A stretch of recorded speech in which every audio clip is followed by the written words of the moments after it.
2월 28일 금요일 경건의 시간을 시작하겠습니다. 기도하겠습니다. 오늘도 거룩한 말씀 앞으로 인도하여 주신 하나님, 주의 말씀이 저희의 삶을 온전히 세워주시고 바르게 인도하여 주실 것을 믿습니다. 말씀의 삶을 살게 하시고 성령의 인도하심으로 주의 말씀을 바르게 깨닫는 이 시간이 되게 하여 주시옵소서. 예수님의 이름으로 기도드립니다. 아멘. 사무엘상 14장 24절부터 35절까지 말씀을 보겠습니다. 같이 읽습니다.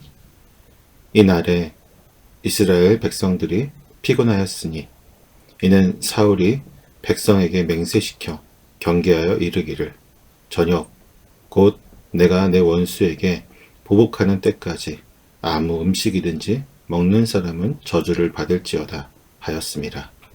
그러므로 모든 백성이 음식물을 맛보지 못하고 그들이 다 숲풀에 들어간즉 땅에 꿀이 있더라.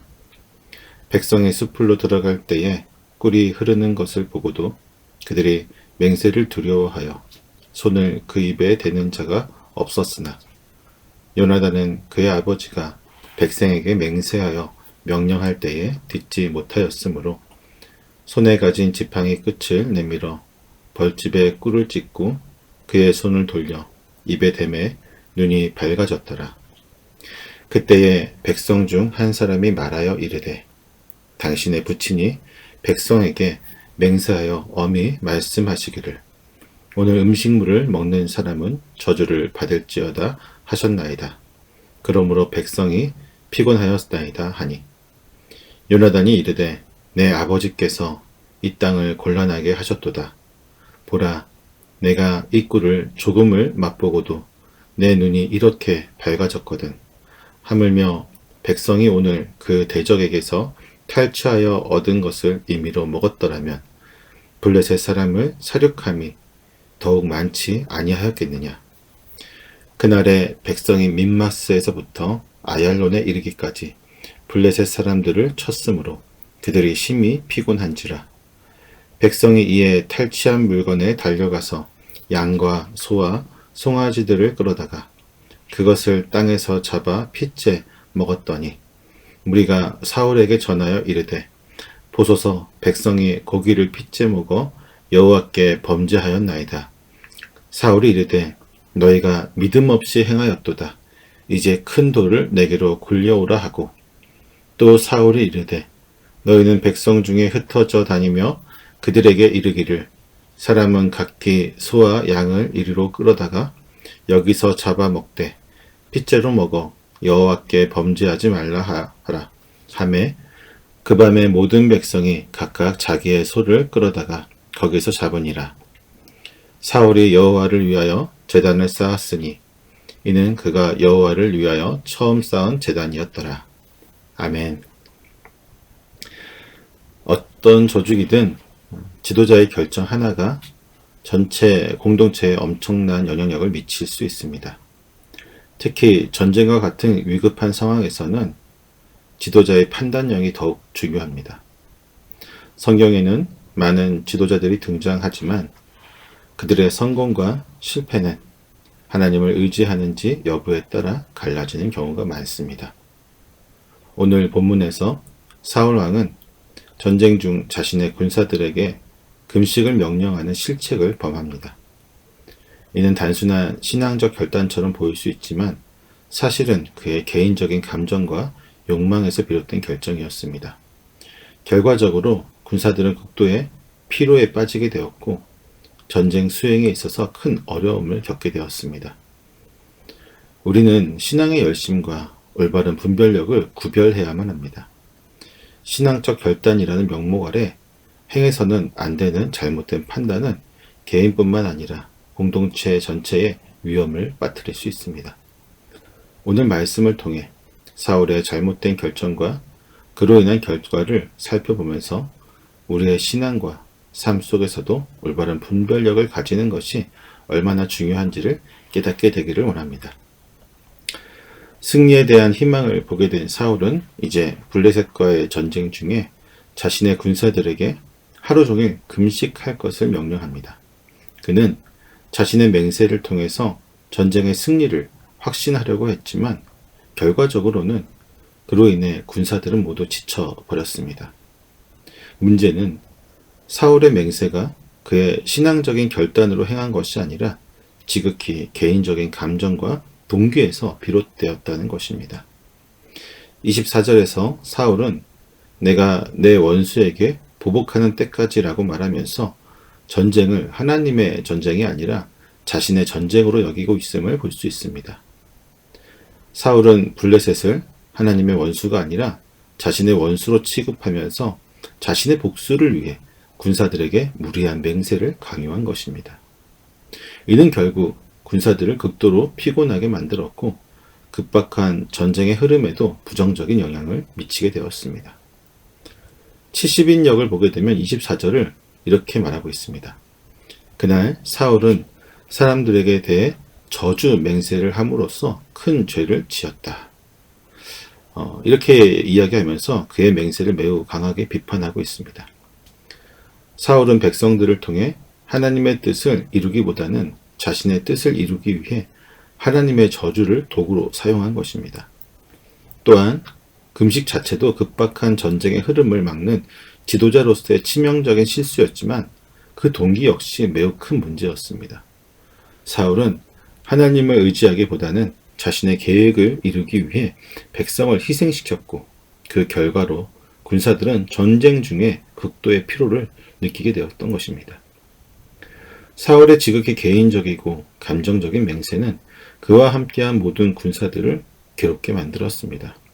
사울은 이스라엘의 왕으로서도 그리고 전쟁의 지휘자로서도 매우 어리석은 모습을 보인 것입니다. 전쟁 이후 계속되는 실책은 그가 이스라엘의 왕으로서의 자격을 지속적으로 상실하고 있음을 보여주고 있습니다. 사울의 맹세를 알지 못했던 요나단은 꿀을 먹고 힘을 얻게 되었습니다.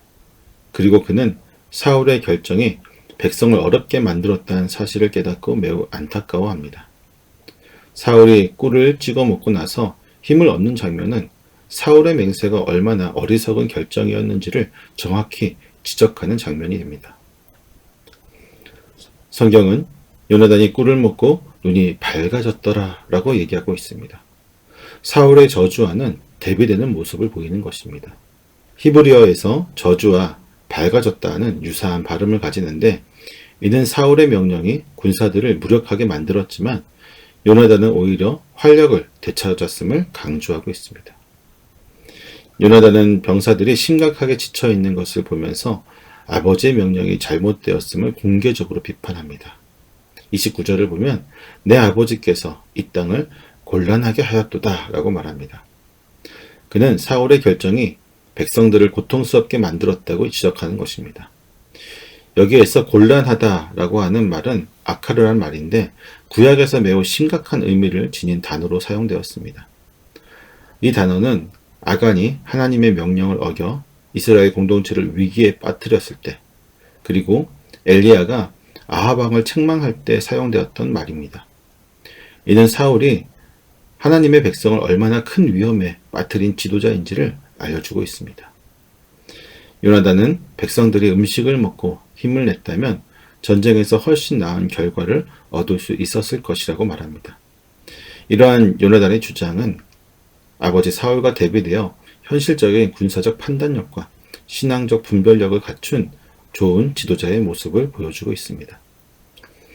요나단은 비록 아버지 사울 왕의 맹세를 어긴 죄를 범하였지만 본문은 그가 참된 지혜와 용기를 가진 행동을 했던 인물로 묘사하고 있는 것입니다. 배고픔에 지친 군사들은 결국 블레셋의 남은 짐승들을 잡아먹었지만 그들은 피를 완전히 제거하지 않고 고기를 먹는 죄를 범하게 되었습니다. 이는 창세기 9장 4절, 레위기 7장 26절과 같은 말씀에서 하나님이 긍휼하신 것입니다. 그러나 그들이 이처럼 급박하게 고기를 먹은 것은 근본적으로는 금식을 명령한 사울의 무리한 맹세 때문이었습니다. 사울은 뒤늦게 큰 바위를 세우고 그 위에 짐승들을 도륙하도록 명령하였습니다. 이는 율법에 따라 제사를 드리는 것인데 그는 백성들이 더 이상 죄를 짓지 않도록 하는 임시 방편적인 조치를 취하였던 것입니다. 비록 전쟁은 급박하였지만 군사들이 저지른 죄에 대한 속죄의 제사를 드리지 않는다면 더 이상 하나님이 그에게 승리를 주시지 않을 것이라는 생각에 이러한 결단을 내리게 된 것입니다. 그러나 이러한 그의 제사 역시 율법에서 정해진 방식이 아닌 형태로 이루어졌던 점에서 사울의 행위는 또 다른 문제를 야기하고 있습니다. 블레셋과의 전쟁 이후 처음으로 사울이 왕으로서의 올바른 결정을 내렸지만 여전히 그는 어리석은 모습을 보임으로써 왕이 가져야 될 온전한 지도자의 모습을 보이고 있지 못합니다. 종교적인 열심도 적절한 사고와 판단력에 근거하지 않으면 어리석은 결과를 가져오게 된다는 사실을 보여주고 있습니다. 얼마나 많은 무모한 행동들이 믿음이라는 명분 아래 행해지고 있는지를 우리 역시 생각해 보아야 할 것입니다. 신앙의 지도자는 무리한 요구로 백성을 죄에 빠뜨리는 것이 아니라 하나님의 말씀에 따라 올바른 길을 제시해야 합니다. 신앙의 지도자뿐만 아니라 모든 성도들은 자신의 말과 행동이 다른 이들에게 어떤 영향을 미치는지를 깊이 생각해 보아야만 합니다. 하나님이 원하시는 것이 무엇인지 분별하는 것이 우리의 신앙생활에서 가장 중요한 요소임을 기억해야 할 것입니다. 사울의 맹세는 겉으로 보기에는 신앙적인 열심에서 나오는 것처럼 보이지만 실제로는 그의 개인적인 감정과 욕망에서 비롯된 것이었습니다. 그는 하나님께 의지하기보다 자신의 승리를 확신하려 했고 그 과정에서 백성들을 극도로 피곤하게 만들었습니다. 또한 그의 무리한 명령은 오히려 군사들이 더 큰 죄를 짓게 만들었으며 결국 백성들은 핏째 고기를 먹는 율법에서 금하는 죄를 범하게 되었습니다. 반면 요나단은 아버지와는 대조적으로 현실적인 판단력과 신앙적 분별력을 갖춘 인물로 묘사됩니다. 그는 사울의 결정이 백성들을 공경에 빠뜨렸음을 정확히 지적하고 만약 백성들이 정상적으로 음식을 섭취할 수 있었다면 더욱 큰 승리를 거둘 수 있을 것이라고 말합니다. 그는 지도자의 결정이 단순히 개인적인 영역에 머무르지 않고 공동체 전체에 심각한 영향을 미친다는 사실을 분명하게 보여줍니다. 사울이 뒤늦게 제단을 쌓고 문제를 해결하려고 했지만 그의 결단은 근본적인 해결책이 될 수 없었습니다. 하나님이 원하시는 것은 인간의 무리한 열심이 아니라 온전한 순종과 올바른 판단력입니다. 신앙의 지도자는 하나님이 원하시는 방향을 올바르게 제시해야 하며 성도들 또한 맹목적인 열심이 아닌 하나님의 뜻을 분별하는 지혜를 가져야만 합니다. 우리는 신앙의 길을 걸어갈 때 우리의 열심이 하나님의 뜻과 일치하는지를 늘 점검해야 합니다. 사울처럼 자신의 욕망과 판단을 앞세우는 것이 아니라 요나단처럼 하나님의 뜻을 깨닫고 지혜롭게 행동하는 것이 중요합니다. 무엇보다 하나님께서 기뻐하시는 신앙은 무리한 맹세나 형식적인 열심이 아니라 온전한 순종과 공동체를 향한 사랑임을 기억해야만 할 것입니다. 기도하겠습니다. 승리를 주시는 하나님, 이스라엘에게 승리를 주셨듯이 오늘 저희의 삶에도 믿음의 승리를 주시옵소서. 믿음의 길에서 주저하지 않게 하시고 어리석은 판단으로 주님의 뜻을 왜곡하지 않게 하여 주시옵소서. 오직 하나님의 뜻을 따라 용기 있게 나아가 주의 영광을 나타내는 삶이 되게 하여 주시옵소서. 예수님의 이름으로 기도드립니다. 아멘.